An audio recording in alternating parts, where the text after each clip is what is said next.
Hi guys, good morning everyone. For today's video, dito na naman kami naglalakad. For today, pakita ko sa inyo yung Manzanitas. Ayan, may nakita na tayong hinog ng Manzanitas. Naalala ko yung bata pa ako. Pagkain namin ito. Dito pagkain lang ng mga ibon. Cutting trees.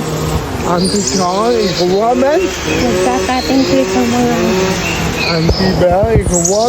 Yes! Ay, ang sarap namnamin ang sikat ng araw. Salamat sa araw-araw. This time we talk about monitor lizards. Monitor lizards have long necks